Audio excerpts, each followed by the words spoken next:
What's going on, everybody? RJ Ochoa here from SB Nation's bloggingtheboys.com. Hope all is well wherever you are. We hope you're happy, safe, healthy, and we want to welcome you to the playoffs. That's right. That's why we lifted all them weights. It's been a long road. This season has been fun. It's been frustrating. It's been maddening. It's been terrifying. It's been exhilarating. It's been terrifying again, fun again. This has been quite the ride, and we're now at a point where it's win or go home. This time next week, the Dallas Cowboys will either be preparing for another playoff game or we'll be planning for the 2022 season. That's kind of way these things go. That's what's at stake here. The Dallas Cowboys, as you well know, this Sunday are set to host a longtime rival, the San Francisco 49ers, in the wildcard round of the playoffs. This is our preview show here on the Blog of the Boys YouTube channel. We will venture across enemy lines and speak with somebody who covers the San Francisco 49ers, a very good friend of mine, Rob Stats Guerrera, does a lot of podcasting work for Niners Nation, our 49ers website here at SB Nation. Lots of nations going on. Really, we're just citizens of the world is what is happening right now. We'll also dive into the film room with Matt Minnick. Before we do all those things, we'll go over my keys to victory because this is it. You've got to win this game, right? Like we've talked about ways to win, how to win, etc. every single week here. We've done preview shows for every single game. We've talked about what the Cowboys are going to have to do to win those respective games. They followed our advice more often than not.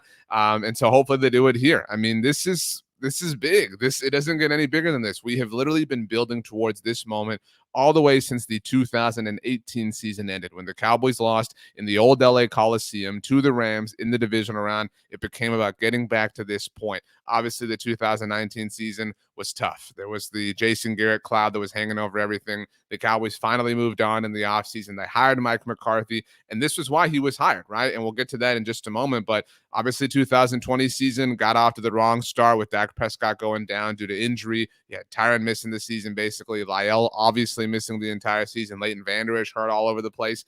And this season, the Cowboys made a lot of changes. I was going to say brought and made at the same time. Feels like every week I do that. There's one moment where I'm going to say two different words at the same time.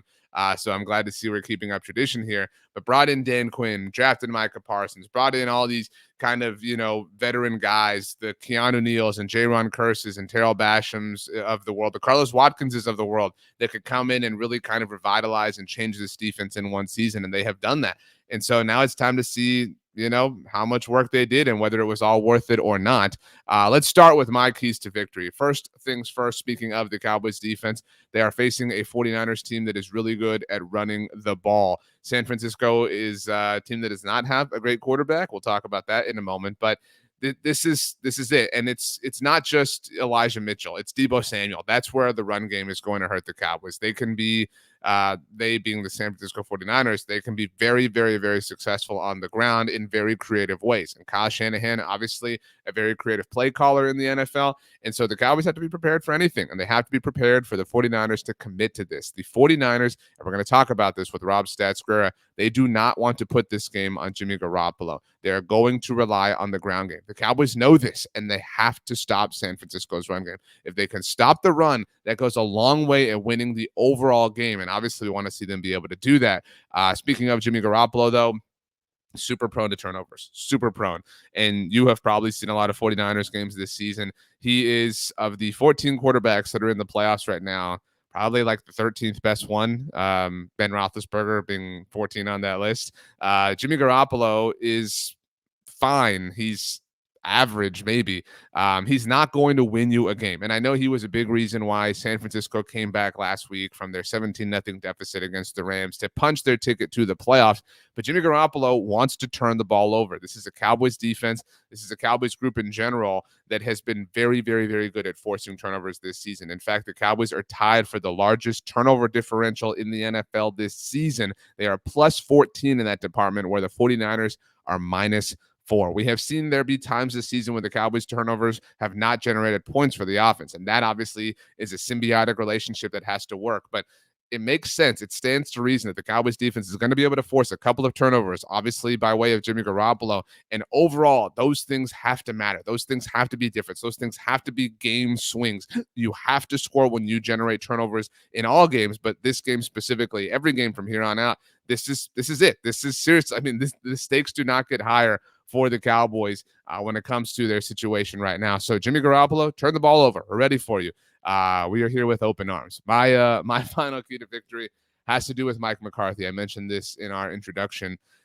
this is why he was hired. And I'm sure there are some of you who are not high on Mike McCarthy. My feelings on him are very well known, but this is why he was hired. He was hired over the Jason Garrett era. Obviously, the Cowboys moved on, but he was hired to be the difference because the Cowboys under Jason Garrett, who, look, we're not going to sit here and relitigate his career as the Cowboys head coach, but the Cowboys did get to the divisional round 3 times in 2014, 2016, 2018. 2 of those 3 years, they were obviously bounced by Mike McCarthy's team.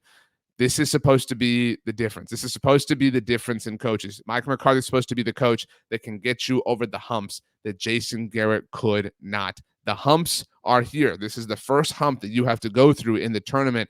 Mike McCarthy is supposed to be the guy who has seen everything, who has coached 1,000 playoff games, who has coached obviously 1,000 playoff games with high stakes, done some against the 49ers. I mean, he has to be the difference. He has to be perfect. I know there are people who bag on him for clock management and game management and things like that.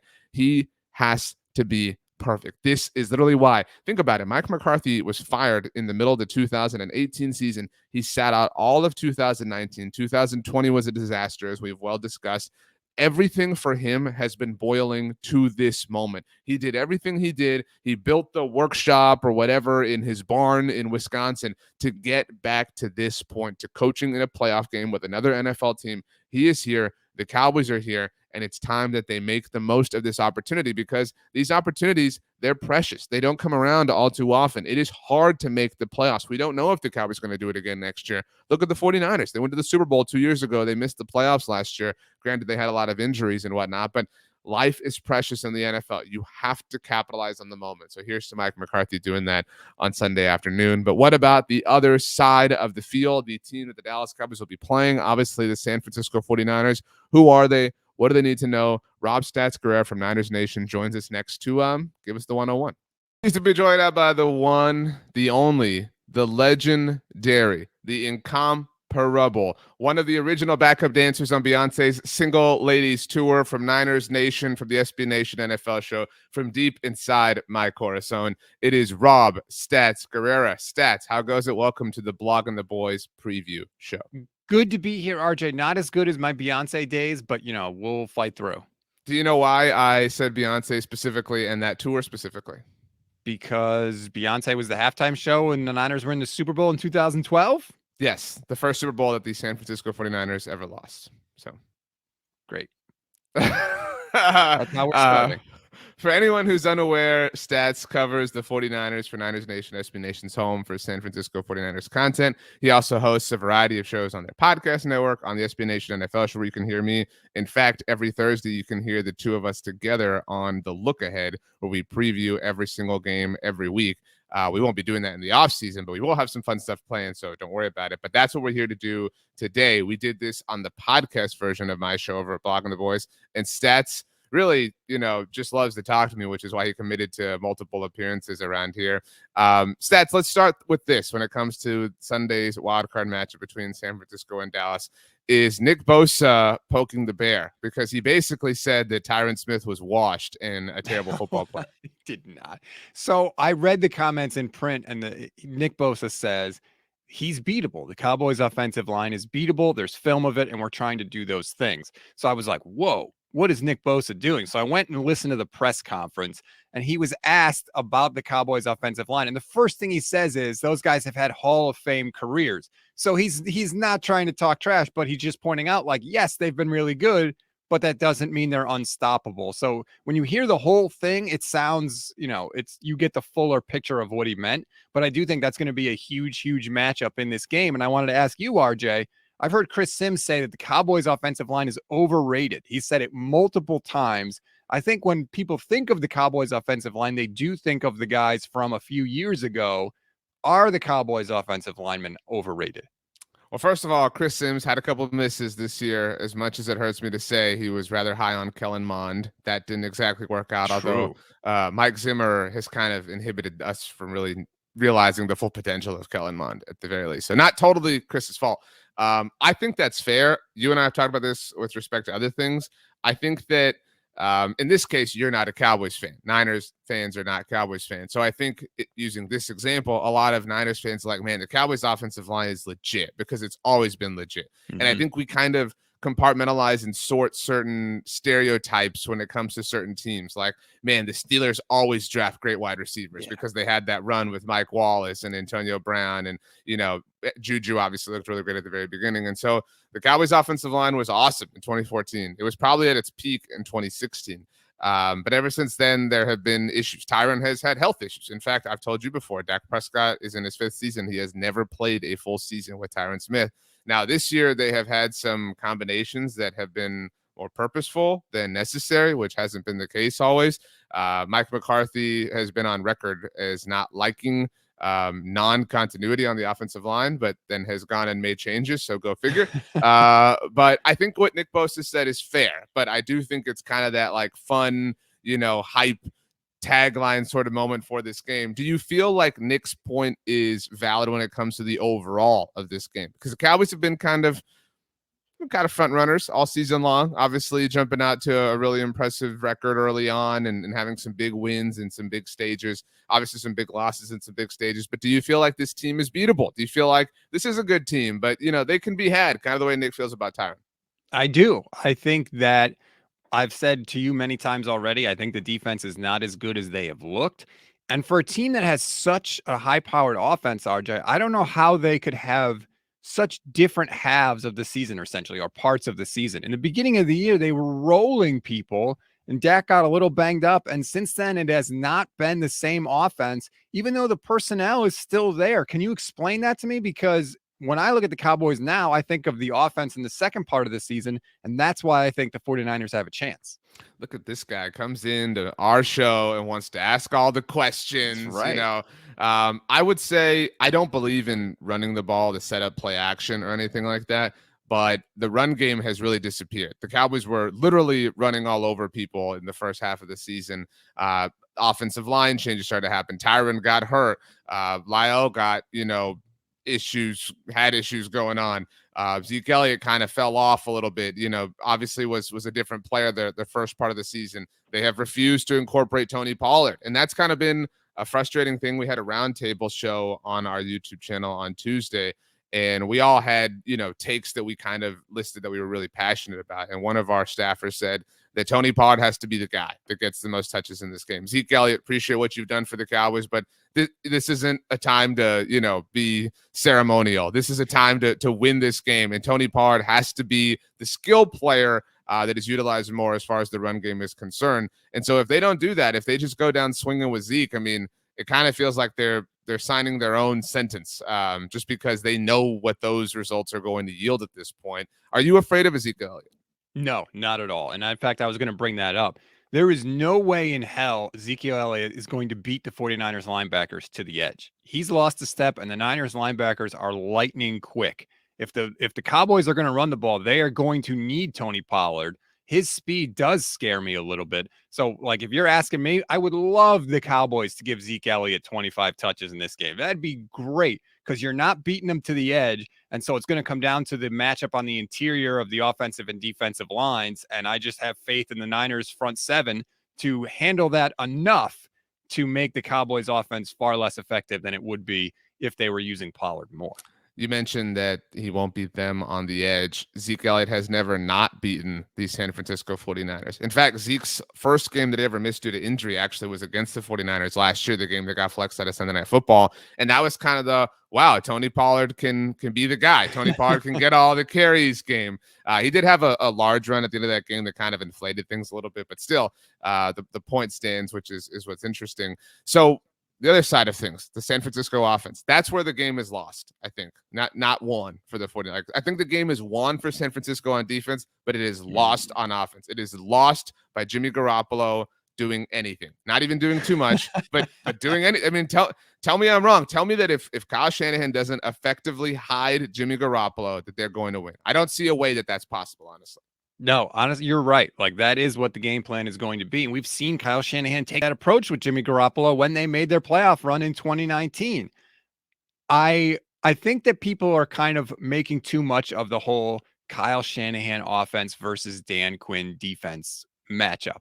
Like, yes, Dan Quinn's familiar with Kyle. Kyle's familiar with Dan Quinn. That happens every week in the NFL. There's these coaches, it's kind of a small coaching community. So I don't think, like, one person knows the other person's secrets. It's no secret what the Niners want to do. They are going to run the ball. They are going to run the ball on the edges. They'll give it to Deebo Samuel. They'll set up some play action for Jimmy Garoppolo, and their entire game plan is going to be focused on taking the ball out of Jimmy's hands. We want him to throw between 15 and 19 times in this game. Most of those will be dump off kind of play action, misdirection type, easy reads and easy throws for Jimmy Garoppolo. That is the perfect game script for the 49ers. So stats, as I mentioned, you were on my podcast over at Blogging the Boys. So people who follow all of our work, which really should be everybody. And if it isn't you, then my feelings are hurt. It's a playoff week, maybe you would, throw us a bone. But you sort of said, I don't want to put words in your mouth, but I did get one tweet that said, RJ, how could you have this guy on your podcast?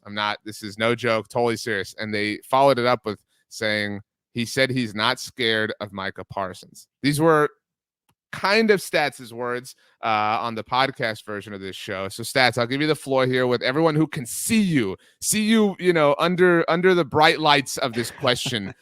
Defend why you are not necessarily afraid of Micah Parsons, the incumbent defensive rookie of the year. Micah Parsons is awesome. He is absolutely fantastic.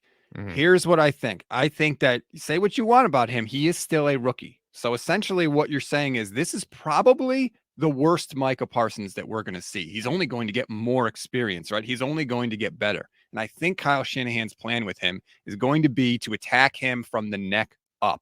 Nobody runs more pre-snap motion than the 49ers. I think they are going to try and confuse Micah Parsons and just make him hesitate for that extra half a second. And I think that's going to be enough for the 49ers. I know that Leighton Vander Esch, kind of helps out with a lot of the defensive calls, but I think that the Niners are going to try to just make Micah just a little bit unsure of what he's seeing and where they're going. And I think that's going to be enough for the 49ers to be able to not neutralize him, but prevent him from wrecking the game plan. And remember, RJ, the Niners know how to take defensive stars out of a game. They have pretty much figured out a way to neutralize Aaron Donald, who is an incredible player and one of the best defensive players in the history of the NFL. So Kyle knows how to do those things, and I think that's what we're going to see against Micah Parsons. And if they don't do that, the Niners are in trouble because he can change the game all by himself. Micah gets associated with the Lion. Obviously, he does it on purpose, and you referenced it when we spoke the other day. I view him as like a pass rusher. I view that version of Micah as a Lion. But we have seen Micah in different capacities this season. He's a little bit different than Aaron Donald. Not that makes him better necessarily, but I think he's both the Lion and the Gazelle because he can drop back in coverage. And I do feel like he might not, this might not be a Micah 2 sacks, 1 forced fumble, behind the line of scrimmage game, but this could arguably be the most impressive game of his rookie season if he is the Gazelle that drops back, that is in coverage play after play. If he's just, not shadowing Deebo Samuel, but if he's going step for step with Deebo Samuel, that might be the difference, honestly. And that's an X factor the Cowboys haven't had when it comes to any sort of playoff game they've been in this century. All their playoff teams have been really great offenses and really poor defenses. So he is kind of the chosen one. He's the prophecy foretold. So no pressure on doubting him. Does that make you feel worse? Well, a lot of Niners players have talked about how smart he is and some of the plays he makes, kind of instinctive plays where he kind of will drop off of what he's supposed to do and drift somewhere else and make a play on the ball because he just recognizes what's going on. And that's sort of the scary thing about the Cowboys defense is between Micah and Trayvon Diggs, they have guys that can make game-changing plays where maybe you've been beating Diggs all day long, but then bam, he takes a risk and makes a huge interception late in the game, maybe in the red zone that takes points off the board. Micah obviously can change a game on any single play. That's the scariest thing for me is that you could be humming along fine, and then the Cowboys just, if their stars rise up, their stars and their talent is as good as anybody in the league. All right, Stats, it's prediction time. I'm going to give a prediction at the end of this show, a score prediction. At present time, the Cowboys are 3-point favorites, according to our friends, our sponsors at the SB Nation NFL show, DraftKings Sportsbook. 3-point favorites. What's your score prediction? Who wins and who's the MVP of the game? Player, not Kyle Shanahan. So we've done a lot of these shows, and I can't remember what my exact score predictions have been on every one. Wow, I can't remember something from a couple of days ago. How should I trust your thoughts? Right. No, I can barely remember my own name. I'm going to say that the 49ers get the win. I'll call it 28-27 or 24, maybe So it's going to be close. I don't think it's going to be a blowout either way, but I do think the 49ers get the win. And the MVP to me is going to be Deebo Samuel. He's been their MVP all year long. There's too many ways for him to touch the ball in this game that Kyle Shanahan is going to come up with. And I just have faith in him to continue one of the most incredible seasons we've ever seen. If you're watching our show, you can see that Rob is on Twitter at Stats on Fire. If you want to destroy him for what he said, 28 no field goals from the Niners. Really? That's like that never happens. Like they're one of the best teams in the league. It's getting touchdowns in the red zone. I think they are the best team in the league. Why are they the 6th seed? Why couldn't they win the NFC West if they're so great? Because Jimmy Garoppolo is still their quarterback. Interesting. On Twitter at Stats on Fire, you can hear him and see him all over Niners Nation, the SB Nation NFL show. And whenever Beyonce comes back with a new tour, he'll be there. He'll find a way. He's training right now.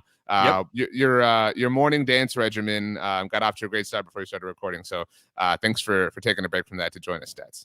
It's hard. Big time shout out, big time thank you to Rob Stats Guerrera for taking the time to join us. Stats is really a great friend of mine, somebody who I work a lot with here at SB Nation, and somebody who knows a lot about the NFL, somebody who has been a bit cocky this week. I got to be honest. Stats has been blowing me up saying, oh, watch out. You're going to be so sad next week. I find it interesting how much national hype is happening over a 6 seed that was down 17-0 last week in a do or die game. But hey, that's just me. It's now time to dive into the film room as we have done all throughout our preview shows all season long. Matt Minnick outlines a few members of the 49ers that we have to pay special attention to on Sunday afternoon. Not resting their starters in Week 18 paid off big for the Dallas Cowboys as they moved up to the 3rd seed in the NFC playoffs following their blowout win over the Philadelphia Eagles. This set up a matchup against the 6th seed San Francisco 49ers this weekend. To make it to the next round of the playoffs, the Cowboys need to pay particular attention to these key playmakers. The 49ers have one of the best linebackers in the NFL in Fred Warner. He excels against both the run and the pass. Here, he disengages from the lineman's block and tackles the back for a loss. The Cowboys need to be able to run the ball effectively in order to win this game. That means not only winning the battle up front, but getting to the second level to take care of Warner. Tight end George Kittle has been a bit quiet these last few weeks, but he is undoubtedly a playmaker who the Cowboys must account for. In this clip, he went up in the air to make the catch, then turned and reached over the goal line for the score. Kittle is an extraordinary player, but it's Deebo Samuel who really makes this offense click. He is an excellent receiver who can take short passes and turn them into huge gains. Here, with the help of some nice blocks, Samuel took this wide receiver screen 32 yards. The Cowboys must rally to the football and make the tackle when Samuel gets the ball in his hands. In addition to a starring role at wide receiver, Samuel has contributed at running back this season. Here, Kittle makes an excellent wham block on the defensive tackle to open up a huge hole for Samuel to run through. He took it 16 yards for the touchdown. As if running and receiving wasn't enough, Samuel actually threw a touchdown pass in last week's game. Taking the handoff wide to the right, he found a wide open receiver in the end zone for the score. The Cowboys must know where Samuel is lined up on each and every play, because this offense runs through him. For that same reason, it is important that they get as many hits on him as possible to wear him down over the course of the game. The Cowboys need to be able to run the football effectively on offense, but the matchup that I find most intriguing is Cowboys defensive coordinator Dan Quinn versus 49ers coach Kyle Shanahan. If Quinn can get his defense to be strong against the run and limit Samuel and Kittle in the pass game, the Cowboys are definitely moving on to the next round of the playoffs. Big time shout out, big time thank you to Matt Minnick for taking us into the film room. Obviously, Deebo Samuel, player we're going to have to pay a lot of attention to. We talked about that with Stats. This is Doesn't get bigger than this. I don't know how. I know I'm not like sitting here like rah, but this is massive. This is huge. This is a playoff game. Legacies are defined by what happens in games like this. And so I'm excited. I hope you are as well. How to watch this game? I would be shocked if you don't know this information by now, but the Dallas Cowboys will be hosting the San Francisco 49ers on Sunday afternoon. That's January 16th.